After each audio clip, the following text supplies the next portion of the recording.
What is up, everybody? Thank you so much for tuning back in to Connecting with Keisha.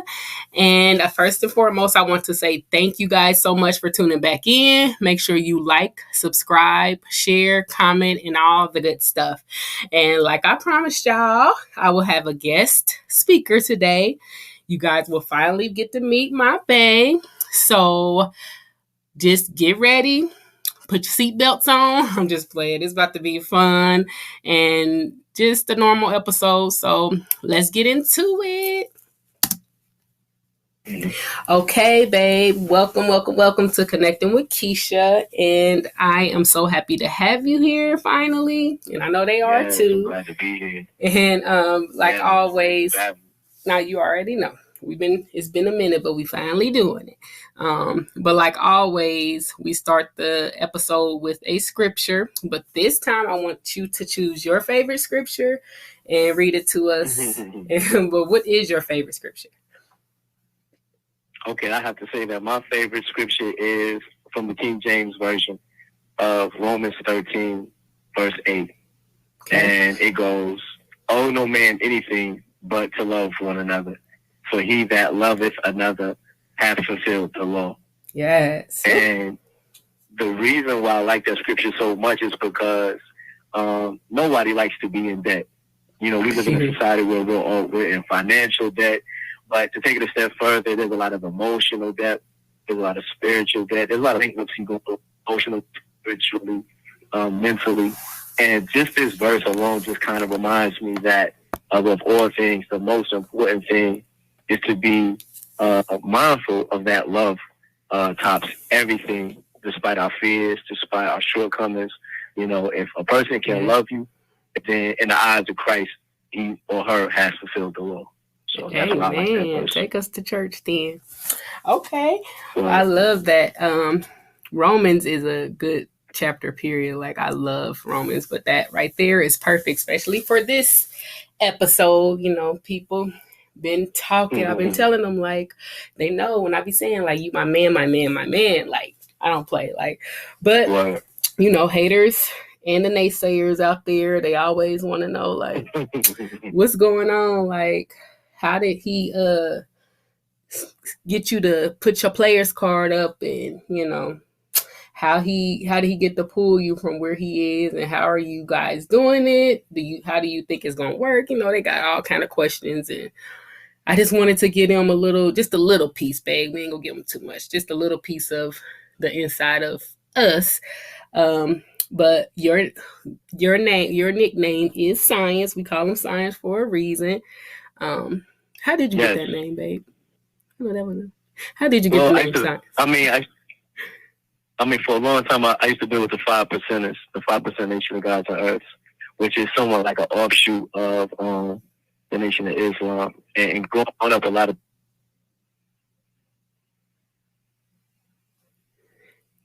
Dang. Howdy Bunch who didn't wear bow ties. We didn't wear bow ties, but you know, we spoke about black love. The devil is a lie. Your phone messing up again, babe. You went out again. So I did what I go out at. I don't know why I kept doing that, but it kept saying you didn't wear bow ties, and then it went out. But we'll just keep it going. But you said that y'all didn't wear bow ties. What else? You go after that? We did, we did not wear the bow ties, and we were considered to be the Nation of Islam. You know, the brothers that drunk and smoke weed all the time, that's what they were considered. But, you know, we as young 5%ers, when I was 14, 15 years of age, you know, we just talked about the black family structure, you know, the black man, the black woman, and the black child. And because I understood my lessons so much, they called me Scientific. And it just kind of got shortened down to the name Science. And so even my grandmother calls me Science. So it's official. I love it.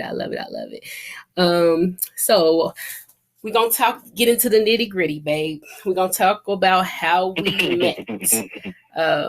I'll let you give your story, which is, you know, is the story. And then I'll chip in as needed of how we actually met, how it all went down. Right. Well, my story is the truth. So I'm as long as yours coincides with mine, we good. We Gucci. You know what I'm saying? But how you and I came into time, it was that my brother and your sister, they were talking, and I seen a picture of you, and I was like, "Who is that? Who is she?" You know, and it was like, "Oh, this is her name, Keisha."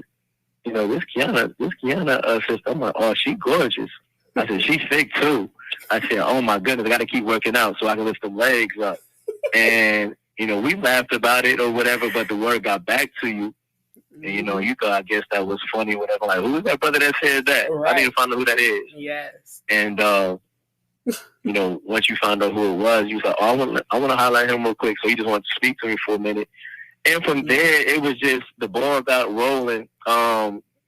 Just in short, you know, the conversation that you and I had,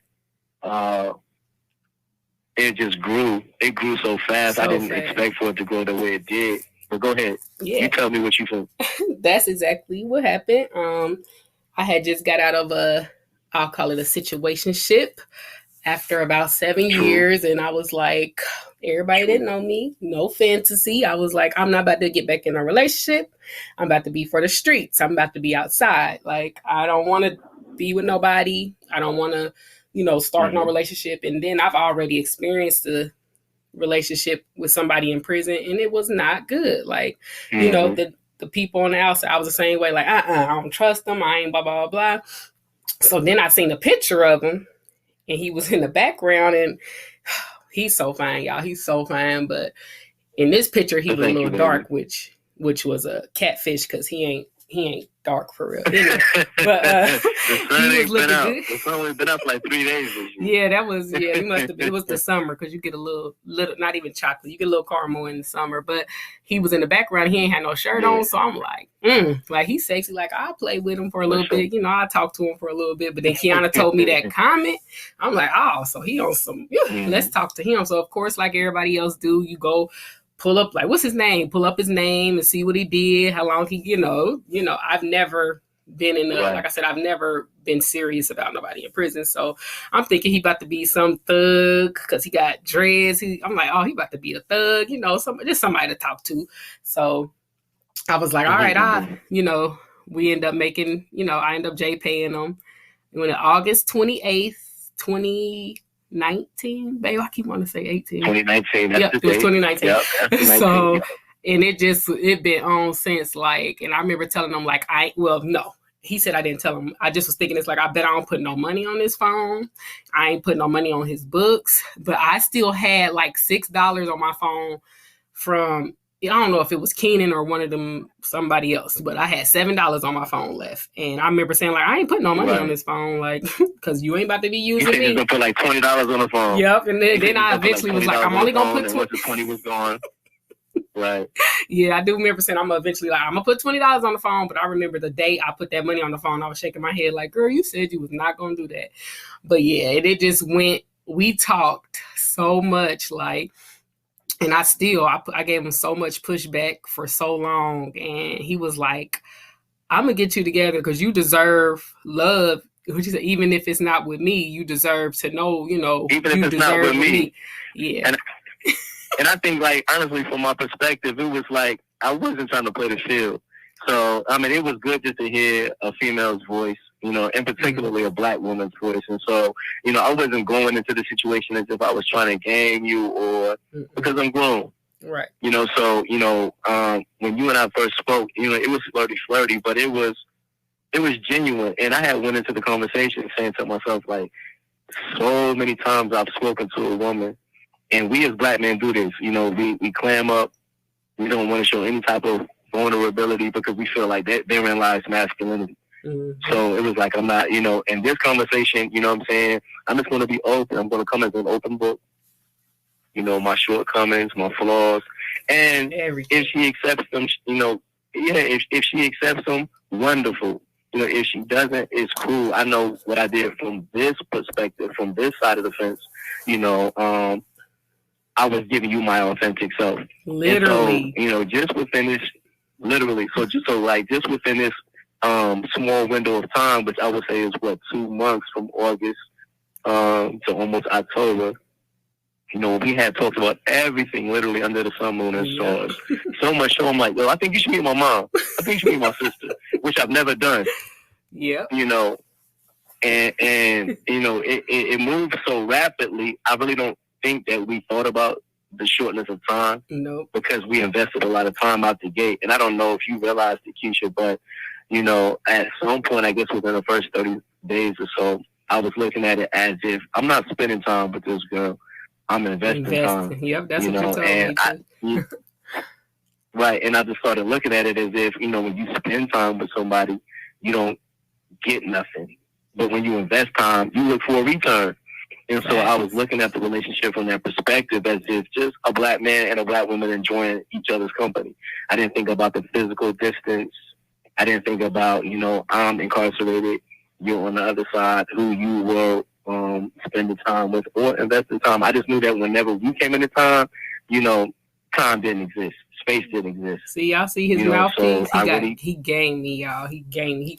And that's what I used to tell him all the time, like, game alert. And he would do the little sign, like, woo, because his mouthpiece is like, man, he just know what to say. Like, okay, like, because I was I was just at a bad place in my life. Like, I was just so insecure. I was so just effing nigga. Like, I don't trust him. I don't trust no man. I don't trust him. Ain't no way. I definitely ain't about to trust a man in prison. Like, he not about to lock me down. Like, I went into it negative. So it was like, once I started to see, because I remember my sister saying, like, I'm like, I'll play with him. He could be my little pen pal. Like, I'll play with him for a little bit, you know. Man, Kiana, like, no, these ain't no play. These kids, he's a man. Like, these real men, like, they don't play no games. Sure. Like, they can teach you, so he could teach you something or whatever. So I'm like, all right.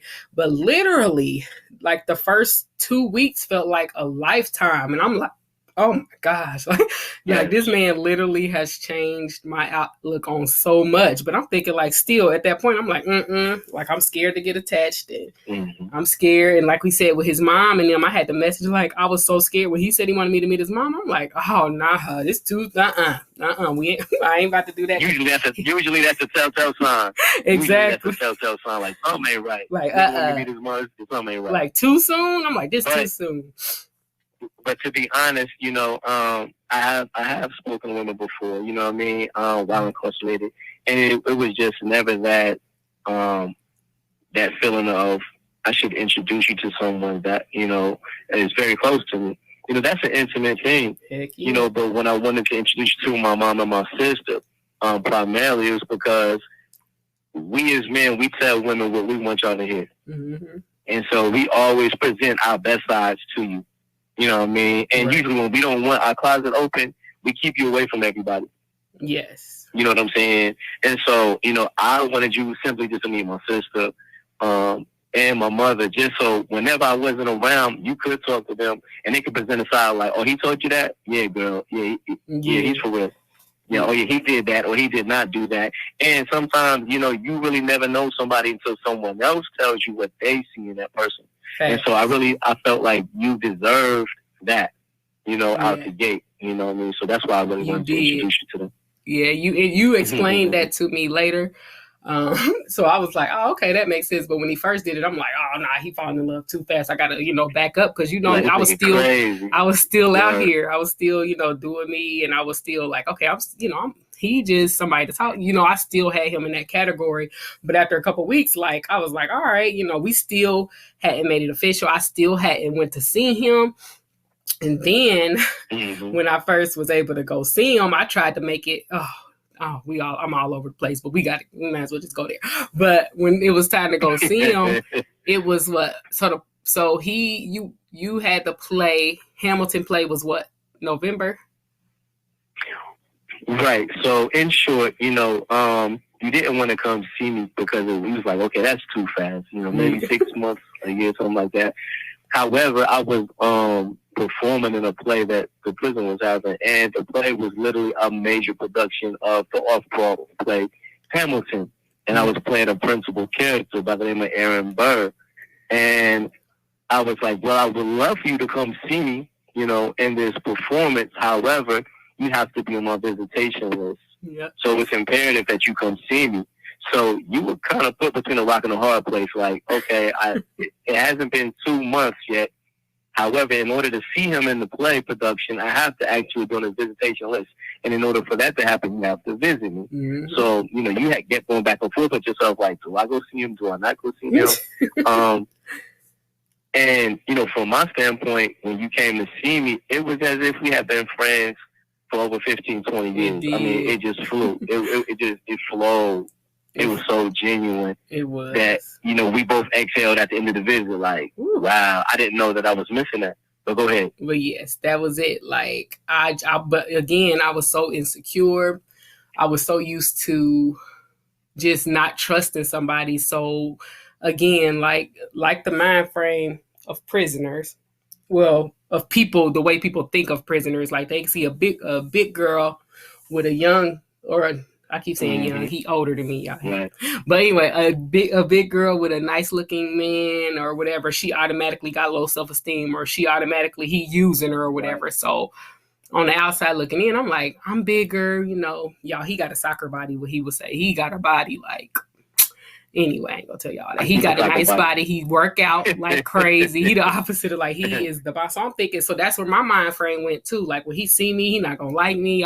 I was so sick on my way up there, right, getting sick. Like, even sitting in a waiting room, I was terrified. Like, oh my God, he not. Even though he didn't see pictures, like, I wasn't catfishing him or nothing, but I still was like still nervous. But just the genuine love he continued to show. I'm glad we got that out of the way, because if I would have went through that in Hamilton at the play, I still was nervous at the play, but it would have been worse. But he like, no, I tried to get it like the day before the play. He like, no, because they gave me an option to come earlier. I was like, so he made me come to the earlier option. He like, let's just get it out the way. I'm like, no, I wanted to do it.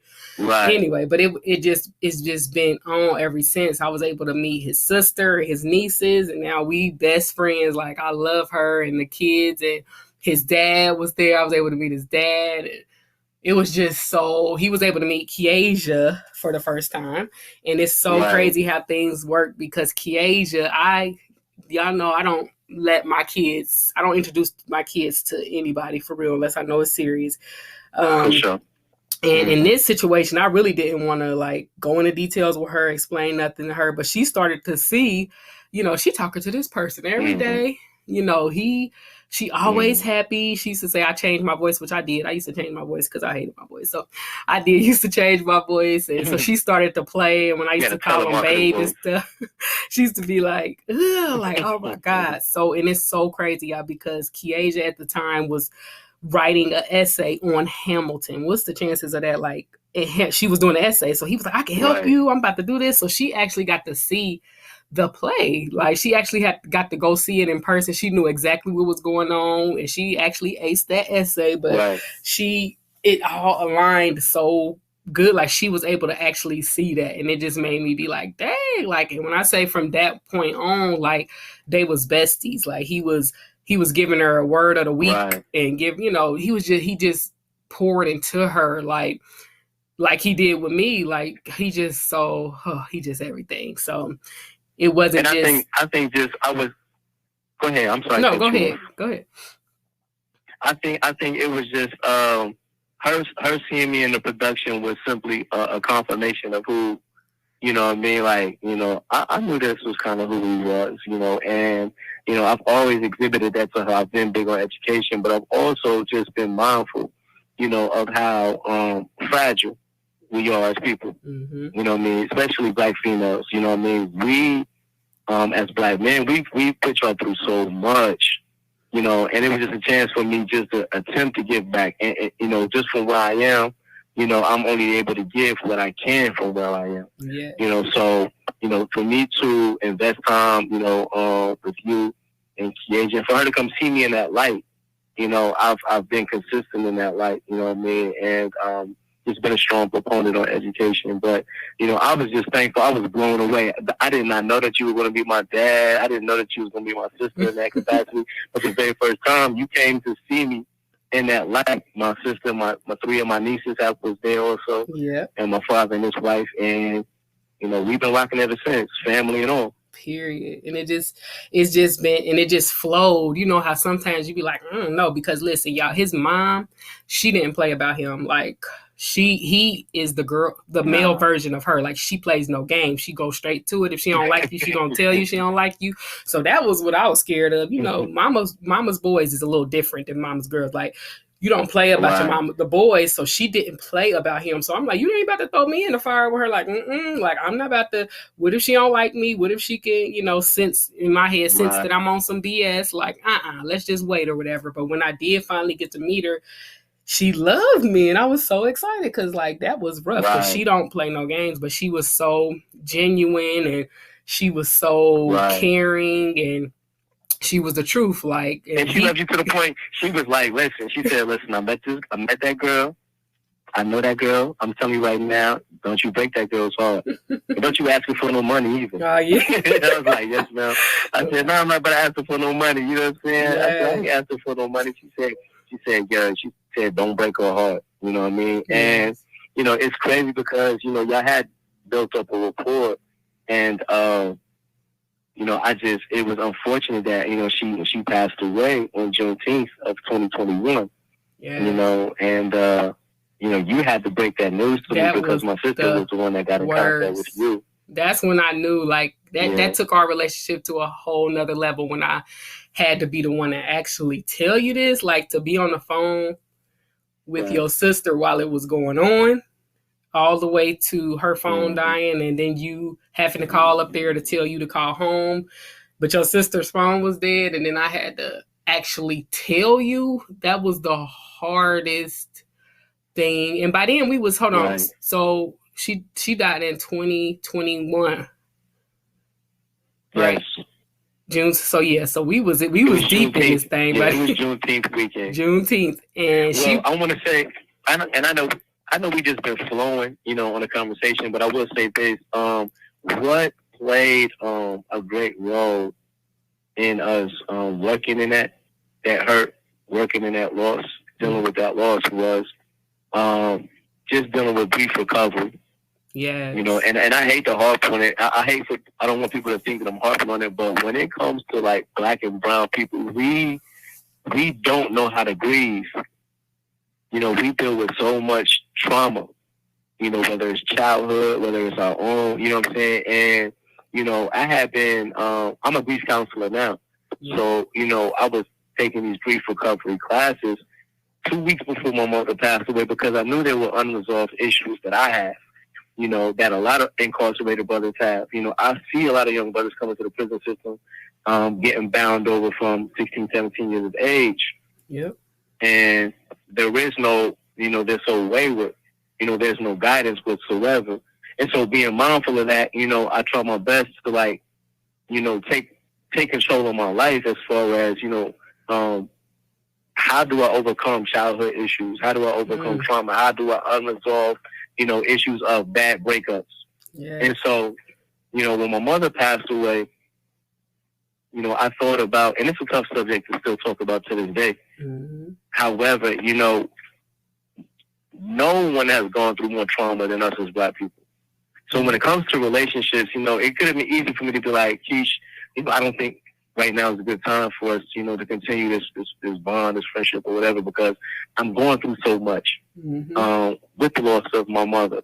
But I honestly thought at that moment in time to make the bond stronger was to continue the relationship with you and work through it. If I really want to cherish who she was, and I was able to transfer that love with my mother, not that I need another mother.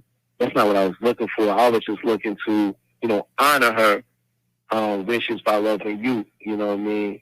Mm-hmm. And that was the beauty of it. I'm just so glad that you was able to meet my mom. Me too. For the time that you had, for the time that we did have with her. And that's wild. I know she's so proud of you and Birdie Bird because y'all it did. And I think it brought you and her even more, even though y'all were so close anyway. I think it brought you guys closer because, yes, it's just y'all in this together, and you promised, like, I promise I'm not gonna break. Like we need you. Because just we couldn't imagine how it would feel to have to go be in the situation you in and then have to deal with that in there. You know what I mean? So we like, this gonna be bad. You like, Yeah. no, I ain't gonna break. I promise. And you promised us that you Right. wouldn't, and you've been rocking like you, even though you had your And I moment. keep my sister, yeah. Mm-hmm. And I keep my sister in thought because she hasn't really truly processed it. Right. You know, and that's okay. Mm-hmm. You know what I mean? Whenever she's ready, you know what I mean, then we'll meet that when we get to that road. But you know, just to lighten the topic up, you know, to get back, you know, it's just we've been through so much in such a short period of time. Yes. You know, and I don't know what you want to take me. What do you want to take this conversation? I'm open. Yeah, so we've been through it all, like through financial to where, you know, COVID. Which y'all, yeah, COVID. I think that's what we got our closest through COVID. Because we talked all day. Oh my God. We talked. That's how I knew you was the one. That's when you knew I was the one before COVID. You knew that's when I knew you was the got my stimulus check.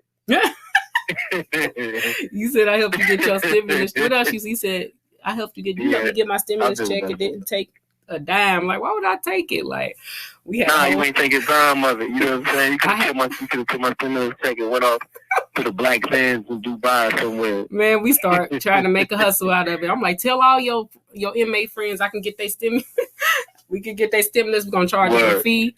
That was funny, but yeah, it grew from there, and it just seemed like we going on 4 years, and yeah, so it's about to be a minute. The beauty is that, you know what I mean, you shown me that, you know, you were trustworthy in more arenas than one. And I think, you know, just a lot of relationships end because of financial infidelity. You know what I mean? It's so hard to talk about money. It's so hard to talk about whether you have it or whether you don't. You know what I mean? And even though I make light of the EIP situation, you know, that the stimulus situation, it wasn't more so about the money, but it definitely showed me, you know, who you were and who you were not. Oh, okay. So, you know, when I realized who you were and who you were not, you know, that's when I really truly fell deeper in love with you, because it wasn't just a physical situation. It was more about the beautiful spirit that was inside of you. And I'm like, yo, she the one for real, man. And that's how it happened. And then you gained me. But through all the goods, we have had some downs, which probably was we probably only had about 2 disagreements. Which I call them arguments, but he don't argue with me. He just say amen. Like, he won't argue with me, y'all. He just be amen. I will not argue. He do not argue. So that's a big change for me, because it ain't never that serious. It don't be, and you just be like, amen. So we don't argue at all, really. But the one time that I do remember, there was a real argument, and he was all for it. You remember what it was, babe? You remember? Yeah, it was about the reality show, Ready to Love, season 3. Ooh, with Joel and Bernicia. Yes, y'all. It was. That's why I don't like watching reality shows. And now he won't, y'all. So listen, we don't play. We didn't had it to points to where he would watch a movie on his little JPay thing, and I will order it on my side. And then if I had to go to the bathroom or something, we'll push play. He'd like, push play at 3. So 1, 2, 3. Then we'll push pause. We've watched movies together. Right. We've done so much together. Like, so in this case, it's not much. But we can't. But I refuse. But listen, I refuse to watch reality shows anymore, because people always want to get they love life off of the reality shows. So, honest, granted, me wanting to watch Ready to Love.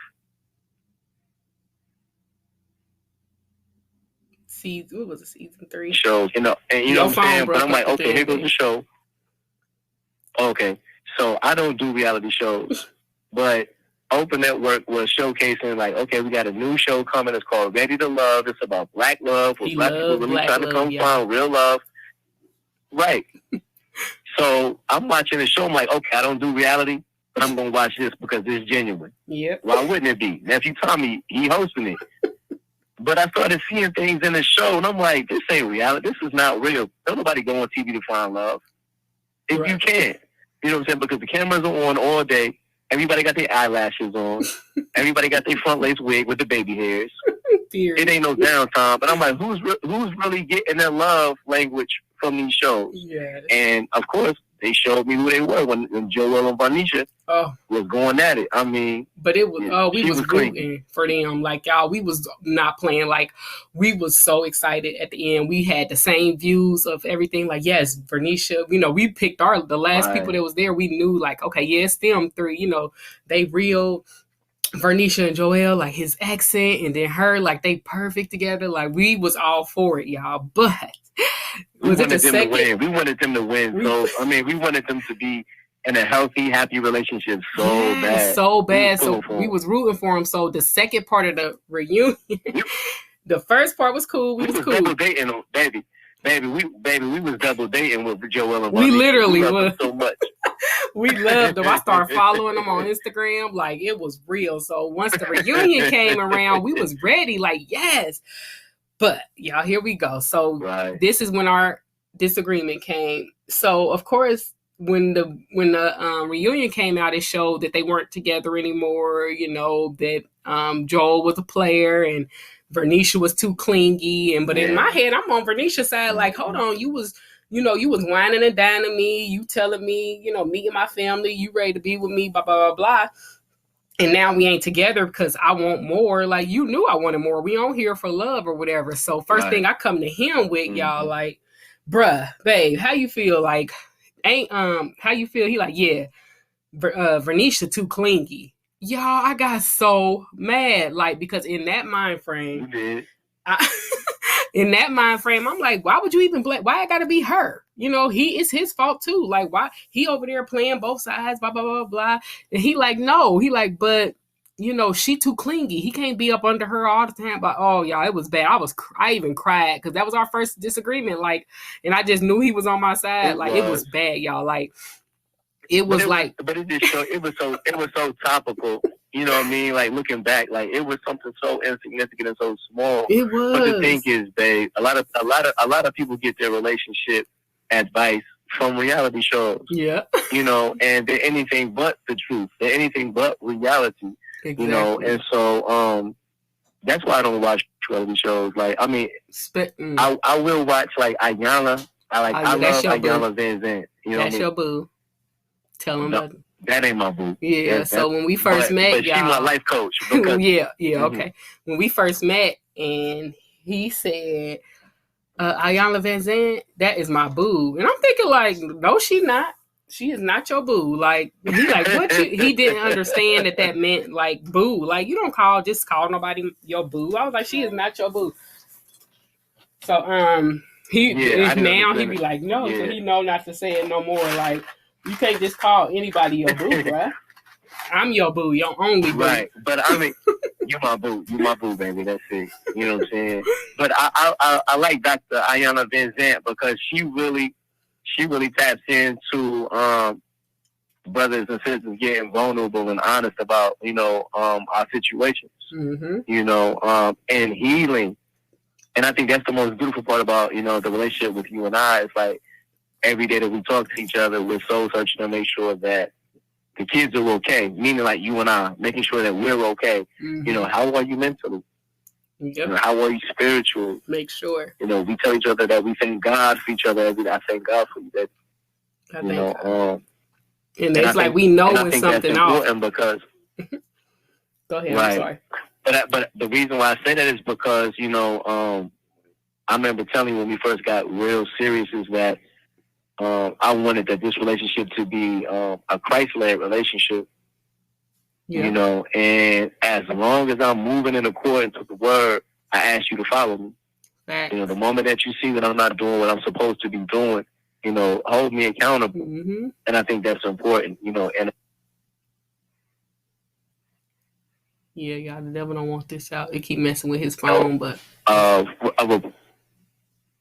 you said the phone's messing up. It did it again, so go ahead. Yeah, no, I just think the beauty of a healthy relationship is that, you know, you can hold each other accountable without fear. Yeah. You know, what would they say? What are they going to say if I tell them about, you know, something that I think can benefit them and better them in the relationship. And it's not that with you and I. Facts. You know, I always say, like, if you see something, babe, you see me veering off just a little bit to the right or the left, pull my coattail. Mm-hmm. You know what I mean? And I think that's why we've been so successful. It has. You were saying something about love after lockup or something. What was it you were saying? I hate that, and that's the thing, because it's just like society these days. They base their lives off of these reality shows, and a lot of, like I said, Right. This new love, and I used to think it was funny because just watching it, be like, how did she even think that this was gonna work? Like in my head, but then I get to thinking, like, I feel, you know, I mean, it can work, like, but the way they making a mockery out of it right now is.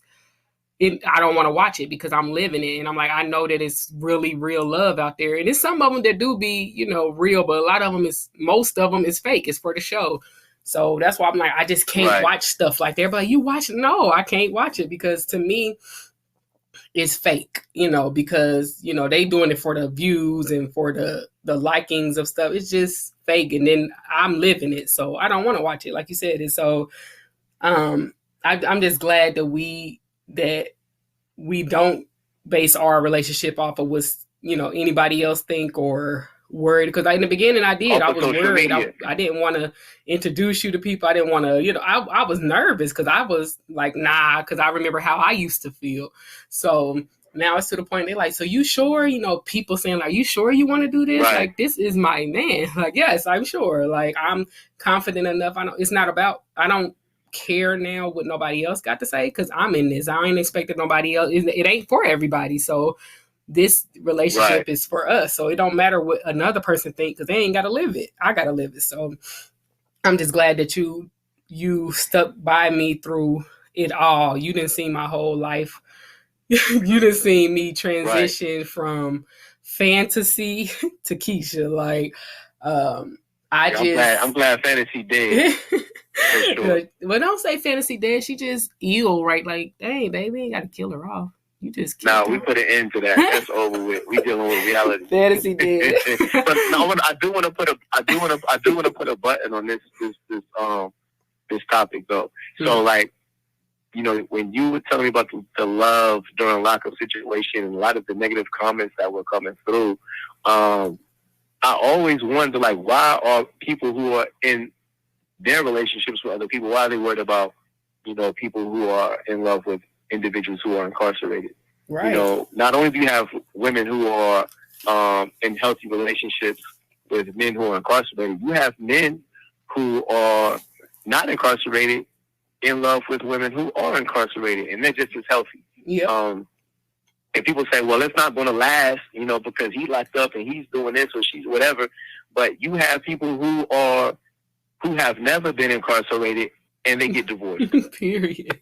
You know, when you look at divorce rates between people who've never been incarcerated, well, what was the reason why they didn't last? Right. Same shit. Why did they divorce? Or why are they separated? You know, what about the people who aren't married at all, but they've just been simply boyfriend and girlfriend? They've been together for 2-3 years and now they're no longer together, they're exes.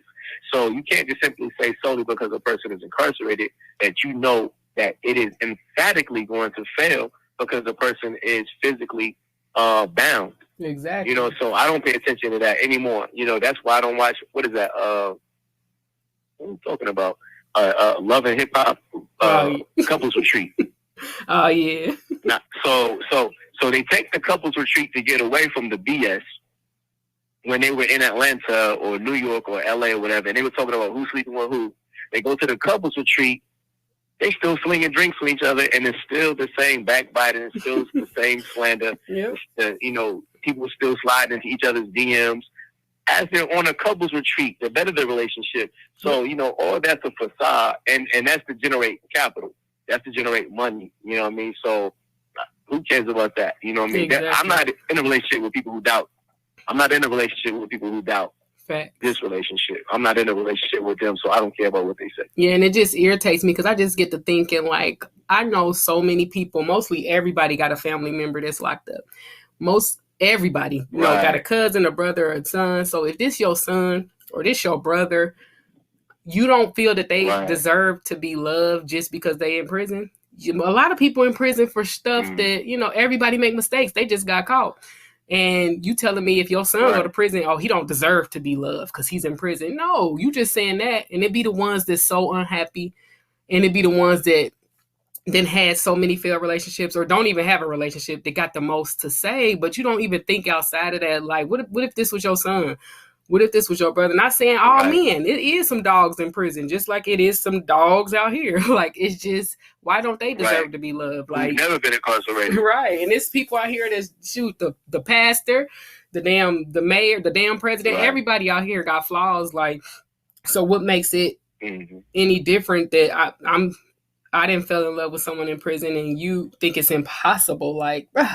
But anyway, but like it is, we live in our life, you know, no matter what. And that's what I had to realize. Forget what anybody else got to say, because they not paying our bills. They not, you know, putting money on the phone. They ain't doing none of that. Like, this is our life, and who cares what anybody else got to say? And unfortunately, ain't nobody out here made me even think twice to even want to talk about it. Like, whew, that's a whole nother podcast, babe. But yeah, so we are happily together. Like, you are my everything, and forget, like I said, I don't care what when nobody got to say. Like, this is real. Like, I'm not on some it's gonna be perfect. Like, you know, when he comes home, he's gonna be perfect. Like, no, we're not perfect. We're not perfect beings, but it's no different than somebody out here in the streets that, you know, that fell in love, that got flaws. Like, it's just, he's incarcerated and he deserved to be loved too. And that's what it is. So let's get into some fun stuff, but the crazy part is, go ahead. But the crazy thing is, I'm already looking down through the wheel of time, knowing that those types of things will happen, arguments will happen, whatever, but we overcomers.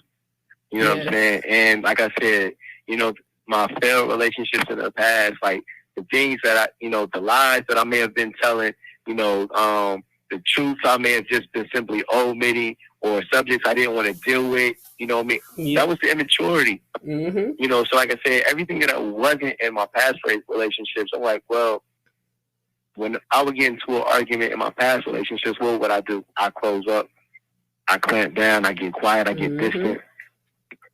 But if I want a different expectation in a relationship, I got to do something different. So now it's like, okay, what is my dislikes?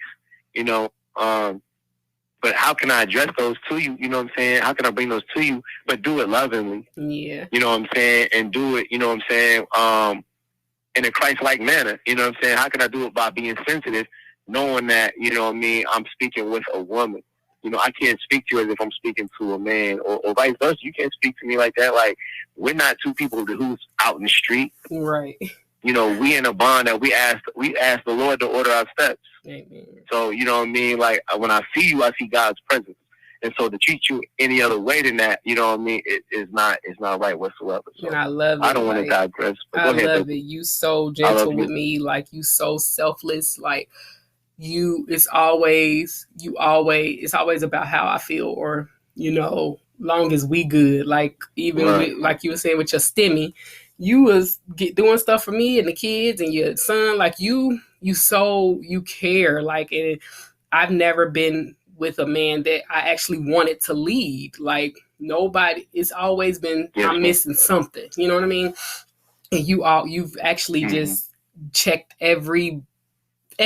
Like, you just everything I ever wanted. Like, that I thought was not possible. So I'm so grateful for you, and you my everything for iViver. I thank God for you too, baby. So let's get into some fun stuff, babe. I'm gonna ask you some questions, and you can ask me. We're gonna answer them the same, or I'll answer you back. You know, the same questions or whatever. So let me just throw some stuff out. So, babe, what is something that I say a lot? You say, hold up, baby, my AirPod died, or my phone did. I do say that all the time, but my AirPod died. I'm like, man, how does somebody's AirPod die like this? You say, oh, that would be so funny. I'd be like, hold on, babe. Like, my AirPod died. He used to call them, what you call earbuds. He's always talking about calling earbuds. Dang. I'm trying to think what you say all the time. You know what I'm talking about? Yeah, you hit him with that, and that's so sexy. I love what you say it. I do. You know what I'm talking about? They've made that a real word in the dictionary. That's what you told me. Made that a real word. I did not know that. And y'all, when I say this is the smartest man I've ever, like, he's literally the human Google. Like, so we like the perfect couple, and like, he is the Google. If he don't know, he has to find out, and he needs to know immediately. Like, he won't even be a Steelers fan because he don't know enough about them, y'all. I'd be so angry. Like, just say that you a Steelers fan because your girl a Steelers fan. No, he needs to know where the name came, how they got the name, when were they found it. It's just that means he don't really want to be a fan. Like, he has to know. He knows everything, y'all. Like, when I say I go to him before I go to Google, he knows everything. He done read the encyclopedia multiple times. Like, he's so smart. So instead of Google, I ask him first. Now, if he don't know, then I'll go to Google. But he literally knows everything. But it's okay. Thank you, babe. Yeah, you do. I love it. But okay. So, babe, what is my favorite thing to eat? You love spaghetti, baby. Yes, that's me and Ching Ching's favorite food. Your favorite food? What about mine, though? What I like? Your favorite food is Caribbean and Ethiopian. What? And that's another thing. We total opposites with food because I don't know either one of those. You're going to try Ethiopian, though. You're going to love your baked chips. Yes, you're going to love it in Jedi bread. You're going to love all of that for sure. That's lamb. You're going to like, it's lamb chops. You don't like lamb chops? No, well, see, I tried them, though. But I don't have to ever eat them again. It ain't something that's like... Yeah. For sure. Okay. What else, though? I like Ethiopian food or Caribbean food. What's my favorite drink? Your favorite drink is ginger beer. And so is ginger beer a liquor or is it a beer? Or is it just a pop? Ginger beer is just like a soda, like it's like a little Caribbean soda. So I like it's like they're like little sodas. Like I like ginger beer and I actually like champagne cola too. So those are like two little them the non-alcoholic drinks, but alcoholic. Yeah, them not alcoholic. Yeah, so you like amaretto and then Red Stripe beer. I never even heard of Red Stripe beer, but I do like Red Stripe. I like Jamaica Red Stripe beer, but I don't like the just drinking to be drinking it. But it's been so long. But like amaretto, like I gotta have food with it. I just don't want to be sitting around drinking a 6-pack. You know what I'm saying? Like right. So what's my favorite drink? I know you like mudslides. Oh, I love mudslides. I know you like mudslides. I do. I'm gonna drink. You always talk about mudslides. Yes, I love mudslide. That's my favoriteest drink. Good job, babe. Yo, shame. Let's see. Thank you, baby. So what do I do when I'm not talking to you? When you're not talking to me? Mm-hmm. Maybe investing time with the family or working. Yeah, working. You work a lot. You work for sure. Yeah. A whole lot. Mm-hmm. Well, with you either reading, because you love to read, or you working on music, which I love to read. Y'all will be hearing like, y'all, he's a beast with music. And just wait, he got so much, for sure, so much coming. But right. I love reading. So like I love to read. Like I think within the last, just this last month, I've read 3, 4, 5 books, something like that. But the one that stood out to me was I reread The Unapologetic Guide to Black Mental Health. I think all Black people need to read this book. Mm-hmm. You know what I'm saying? If you got like love relationships, if you got if you got issues with yourself, if you want healing, you know what I'm saying? This book's by like Dr. Rita Walker. Really good. I've read Caesar. Yeah, that's a good book. Actually, you got that book for me. Yep. I've read The Diary of Anne Frank. That's about a young girl who passed away in the Jewish Holocaust. Yeah. That's like, I read it in high school. Mm-hmm. Like, it was required reading, but like, it's a beautiful read, especially when you're dealing with hope and optimism. And I've read Seize the Time by Bobby Seale. He was one of the founders of the Black Panther Party, and I also read Blue Age, Black Redemption by Tookie Williams, the founder of the Crips, who reformed himself while incarcerated, even though he was executed by Arnold Schwarzenegger, which is why I don't watch the Terminator. I hate the Terminator. You know what I'm saying? Like, he Malcolm X. Yeah, dude, but but nah, for real, like this man reformed himself in prison and rehabilitated himself, and they still, Nelson Mandela came to visit him in prison, and you still executed this man. So yeah, that was crazy. But those are the things I like to read. I like to read those level of books. When it comes to music, I've been blessed to have in my possession an MPC. So brothers that do music, they know what an MPC is. I have an MPC-1. I have a Roland SP404. So yes, I love to do music. I want to do music for your show, baby. Yo, you're going to. I got you. I already know, because the stuff he got is so hard. Like, I can't wait till y'all hear it. Like, y'all, I'm not just saying that, like, because I'm his girl. Wait till y'all hear it. Y'all be like, heck no. Like, he really is the truth. Like, I got you. Oh, I can't wait till y'all hear it. I can't wait till y'all hear it. But, for sure. Okay, so what's the next? You got some more questions? Yep. What is? What's my favorite movie? No, I was about to ask you. That's exactly what I was about to ask you. But your favorite movie, like I said, is like it's either Malcolm X or anything with Spike Lee. Like he is so pro-black, y'all. Like he is this. He's like he is really pro-black. He's not nowhere near like I'm not saying he like racist or he love white people too. Well, I don't know. I'm not racist. I just love us. I love us. He's so pro-black, y'all. When I say it's all about, he's black power. Like anything that's black love. Like he won't watch a TV show unless it's like empowering black love. Like he just. His mama was the same way. Like they are one and the same. Like he just loved his black people. Like so, Malcolm X, I'm thinking is one of your favorite movies, or Spike Lee joint. That's one of my favorite. It is, but listen, like anything Spike Lee. Spike Lee's my East Coast. John Singleton is my West Coast. You know what I'm saying? So like I love anything by Spike, anything by. You know what I'm saying? Like John Singleton, but for sure, unapologetically black, for sure. Period. What's mine? What's my favorite movie? Your favorite movie is The 5 Heartbeats. Yes, I love The 5 Heartbeats. And in Crooklyn, sure. Since we talking Spike, I loved Crooklyn. That was like one of my favorite, me and Keanu's favorite movies. Okay, let's think. What was it? Crooklyn. Oh, Crooklyn. Yeah, when that dog popped up out when that dog popped up out that couch. Oh, they put the dog in the couch. They put the dog in the couch. Oh, that was so funny, man. Yeah, that was Troy. Her name was Troy. She went down to Maryland to stay with her family for the summer. Yes, yeah. Like that was. So let me see. What you got to ask me? Let me see. I wasn't gonna ask you, but I know what your favorite TV shows are. What's my favorite TV show? It's Chicago Med, Chicago PD, and Chicago Fire. I don't know why you like them cop shows. I can't.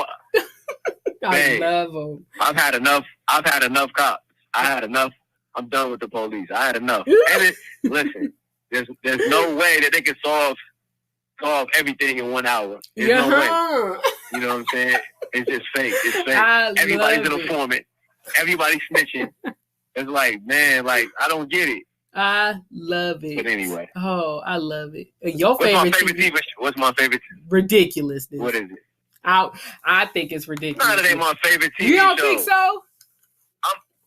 I mean, I do. That's where I get my news from. Well, what's your favorite? Hey, ridiculousness. That is I tell you this, ridiculous.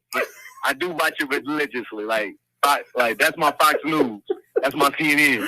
For real. But, series like my this one I want to decompress. I'll watch ridiculousness. But my favorite shows is Yellowstone. Oh yeah, well I forgot. Yeah, Yellowstone for sure. What's my other one? Hold on, Yellowstone. You tell me you ain't gonna talk to me. Oh, Snowfall. That was. Yeah. And what else? Was it another one? Yellowstone That's for pretty sure. Much it.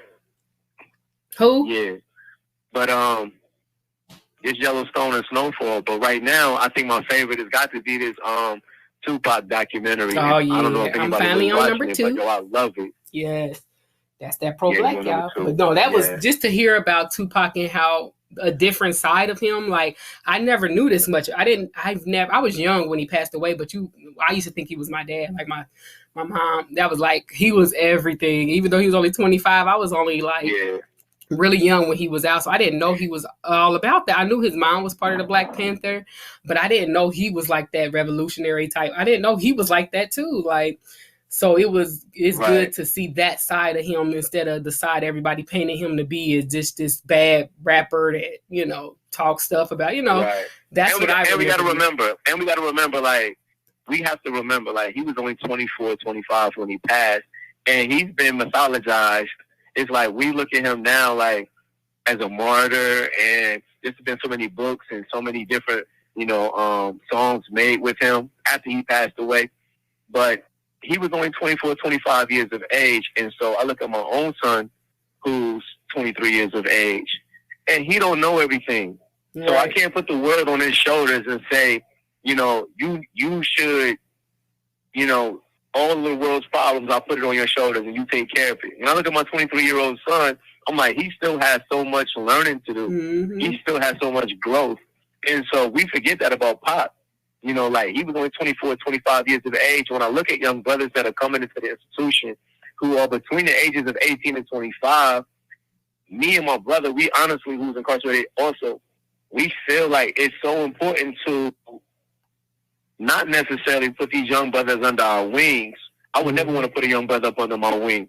But I think about if my own son was incarcerated, who would I like for him to be around? Right. So, you know, even with dealing with these young brothers from 18 to 25, I just ask the Lord just to keep a hedge of protection around these young brothers because they're so impressionable that they could easily be drifted off in the wrong direction. You know, and I think about that when I watch Pac. I'm like, he had so much more in front of him, but it seems like he had already been through so much that was behind him, and we don't take that in consideration. So, you know, not to digress, but that's why this is one of my favorite shows. Yes, so. You know, especially for me to be double his age right now. Right.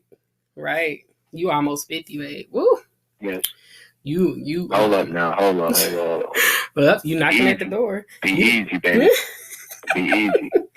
But if people look at you, they be like, ain't no way this little dude, like, ain't no way. Nah, they don't believe you. You definitely ain't your back. How would you say I look?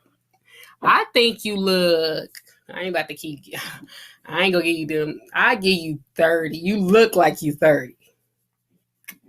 But I didn't get you gave you a couple gray hairs or whatever. But yeah, you gave me some, but it come with the territory. Hold on, now you admitting that I gave it to you. Oh, see, you always said it wasn't me. Mm-hmm. Now you saying, but here go my next question.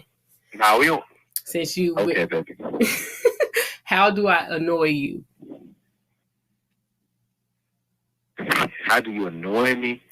What do I do to annoy you? I don't know, babe. I never thought about it. I know something that I do to annoy you. I can't say you do. I know something that I don't. What you do? Get the Pepto-Bismol, and the prune juice. Yes. Like. Yes, because the prune juice. I don't like prune juice, but it keeps you regular, and then you know everybody needs some type of natural supplement.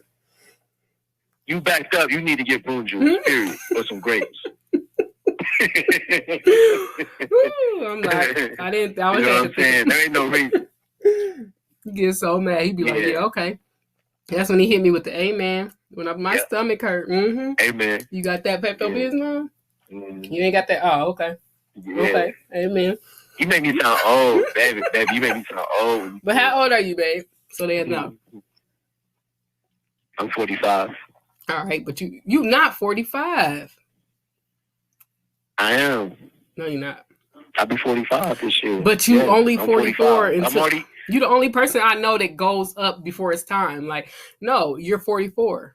Your birthday's not. When is your birthday? It's my birthday. It's but listen, far. It don't matter if it's this year. But it's far. It's this year. It's not next week. Birthday. It's in months. You got like months before your birthday. May I ask you something? Sure, babe. May I ask you something? It's my birthday this year. It is, but you're not that age yet. It's my birthday year. Okay, I'm 44. I'll be 45 this year. Okay? That's what you're supposed to say. But so instead of saying all that, you just say 45. But then when your birthday comes, the people gonna be thinking you 46 because you've been saying you 45. Like, that's gonna confuse people. They can think that. I'm not the one. I'm not the one trying to hold on to a birthday year. It's coming, and I welcome it, and I thank the Lord for it. Amen. Right. Not me. Amen. I am 30. How old am I? See, I've been trying to say I'm 36. So I'm 37. But what is something? I'm glad question. You got me on your podcast. Me baby. Too, babe. I'm so happy you finally got to come. We gonna have to. It'll be another part to it. We just had to bring them a little something so they can, because they like to be all up in the business and the naysayers and the. We happy. Wow. Why they want to? You already know. Why they want to be in the business? That's just the way it is. People don't think it's possible to be happy. People think you desperate. People think they think I'm desperate or I can't have anybody like they fantasy. Yeah. Oh. Yeah. They know what it is. But, I like to be able to show, and not even just to show because I'm happy and that's all that matters. But it is a such thing as finding love. Where you just like a long distance relationship, it happens just like the weird people, not weird because I'm sorry, but people that fall in love with people on date lines, like people, fall in love. Sometimes you can't help who you fall in love with. It ain't got nothing to do with being desperate because I'm sure I can have whoever I want. I'm sure he can have any woman that he wants. So it's not about a desperate situation. It's just that we literally found each other and we happy and that's all that matters. So period. It is what it is. May I say this too? Yeah. May I say this also? I look at it is a long distance relationship because it's physically a long distance relationship. But the perspective that I take is, let's say a teacher does go fight. Granted, I'm not incarcerated because I did something honorable. I'm not saying that. However, I'm speaking as far as the distance goes. Mm-hmm. If someone's loved one goes off to war and they're in Iraq or Afghanistan or wherever it may be, Ukraine, etc., you don't know if that person is going to come back home or not. Right. You know what I mean? Mm-hmm. But you don't stop loving that person and you're not going to say, well, it's not going to work because they went off to war.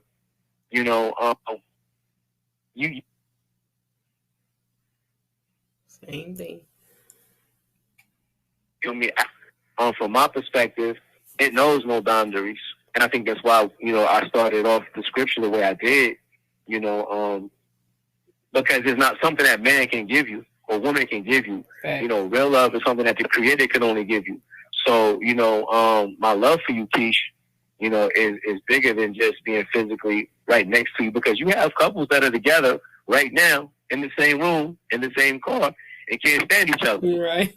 You know what I'm saying? Right. And they're together. Yeah. For whatever reason they may be together, but that's not my position to judge, and and I could care less. Exactly. You know what I mean? Again, I'm not in a relationship with them. I'm in a relationship with you, and so I just thank God for who you are. I thank God for your hustle and your drive, for your direction and your purpose. Yeah, and just keep pushing, baby. Just keep doing it. You already know. So we are. I feel the same way. Thank you for trusting in me. Thank you for not giving up on me when I was giving you so much pushback, when I was taking you through it, like mentally, you was just so strong. And thanks for just loving me for me and loving my kids and loving. Just thank you for being real, like, and consistent. That's the thing we need to talk about, babe. I need to know before we wrap it up. Right. 3. Yes. I'm going to tell you 3 words that describe you in my eyes. So, consistent. And that's what I'm saying. Like, you've been consistent since day one. Like, and you make sure you like go over and beyond to make sure facts is facts. Like, in every situation you in, like, you make sure that I don't have to worry about nothing. I'm teaching you still about surprises. I love surprises, but he feels surprises is like keeping something from me. So he just be wanting to tell me. I'll be like, no, like, but you've been doing better, babe. Like, you've been doing better. But he tells me everything. I'm like, you don't have to tell, but he rather, he tells me everything, literally, like everything. He just so consistent from day one. He's consistent. So consistency is a big thing. And loving, you're very loving. You always put everybody else in front of you. Like, you just, not just me, but like, you treat me like a queen, which I love. Like, you play no games when it comes to me, and I love that. Yes. And you are so loving. Like, you just so caring. You so, when it comes to everybody else, you like Mike Tyson, like, you ready to it's different. But when you come back to me, you like such a teddy bear. Like, you just make sure I'm okay. You're so gentle with me. Like, I love it. Yes. And compassionate. You're very compassionate because you really care. Like, it's not a, what's in it for me type thing. You really care about me, and I love it. Like, I've never had that feeling. Amen. And you lead me, and you're the only person. Like I said, most men think women like me, because in the beginning I believed it as well. Like, I'm so independent. So I've never had a man that I wanted to lead me. When people think submit means giving up, or letting your man be in control, or no, submission means or walk all over you. People, submission. They think that too. Exactly, and that's what people think when they hear submit. Like, but I could not wait to find a man that I was willing to be led by. No man has ever made me be like, yes, like I can follow him. But like he said, we put God first, and you are somebody that you just check all them boxes. I'm telling you, like, you everything. Like, you are everything, and I appreciate you so much. I appreciate your drive. I love everything about you, and you just make me so, so happy, and I can't wait to continue spending forever with you. And yes, you everything. But yeah, you can hit me with some words. Do you guys, what 3 words would you use to describe me? Or 1, or however many. I just had 3. I think you've been through much adversity, so I consider you resilient. The time that we've been together, the dialogue that we've had, the obstacles that you've overcome, you just bounce back. You know what I mean? So I think resilient is 1. Second of all, I think that you are truly an encourager. Despite what your situation may be, you can always see somebody in need, and you always have a good word for them. You know what I mean? Yes. And I think that's beautiful also, just to be an encourager. And I think beautiful, that best describes it as well too. Not just outward physical appearance, but I think, just, your insides. You know what I mean? You are really, truly a beautiful, genuine person. So I like to say that. I like to say resilient, encouraging, and just simply beautiful. Period. Those are my 3. Thank you, baby. I love you so much. All right, babe. I love you bunches. So we're going to wrap it up for now. And thank you, everybody, so much for just jumping into our love life for a little bit, just so y'all can see just how I fell in love with this man. And it wasn't, everybody, ain't nothing perfect, granted, but to me, our relationship is everything it need to be plus more. But another thing, babe, you are actually the reason I came up with this quote for the end of my show. You came up with this, and I'm like, that's perfect, babe. Like, so you got to hit them with it. But until next time, everybody, and just remember, what, babe? It's no us without you. Period. Thank you guys so much for tuning in. And until next time, peace. Peace.